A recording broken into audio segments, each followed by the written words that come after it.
এটার না কোনো মানে রিপ্লেসমেন্ট নেই। এবং ডিসিপ্লিন এমন একটা জিনিস, মানে কেউ যদি ডিসিপ্লিন রয়েতে চলে, আমি অনেক শিক্ষককে ফলো করেছি, অনেক প্রফেসর, অনেক অনেক অনেক অনেক জনের সান্নিধ্যে আমি এসেছি। আমার সৌভাগ্য এটাও হয়েছে যে ডক্টর এপিজে আব্দুল কালামের সাথেও আমি 2বার মিট করেছি স্টুডেন্ট লাইফে, যখন আমি ক্লাস 6 আর 8-এ পড়তাম। তো সবাইকে আমি যেটা দেখেছি না, সবাই সেই ডিসিপ্লিনটা খুব ভালো করে বলতো।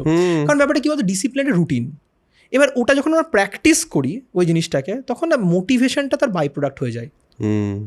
তো ওটা সবসময় খেয়াল করার চেষ্টা করেছি। এবার তোমার যে মেন কোয়েশ্চেনটা ছিল যে ব্রিলিয়ান্ট মিডিওকার, এই যে ব্যাপারটা, আমি একদমই বলবো, আমি জানো তো এরকমও আমার একটা বন্ধু আছে যে আজকে গাইনোকোলজিস্ট হয়ে গেছে।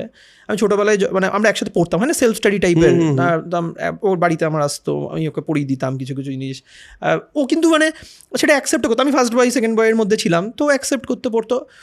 তারপরে তুমি বিশ্বাস করো না, ওর কিন্তু আমি ছোটো থেকেই দেখতাম যে মানে ওর কিন্তু মানে এরকম না যে খুব মানে কিছু মনে রাখতে পারতো বিশাল, বা কি বিশাল বুদ্ধিমান, এরকম কিন্তু ছিল না। ওর কিন্তু এই ব্যাপারটা ছিল, কোনো দিন মানে যদি বলতাম এই ভাই আজকে পড়বো চল একসাথে, ও কিন্তু এরকম কোনো দিন হতো না যে ভাই চল খেলতে যাচ্ছি, বা এরকম না আজকে আসবো না, বা কিছু একটা করে কাটিয়ে দেবো, এরকম কিন্তু ছিল না একদম।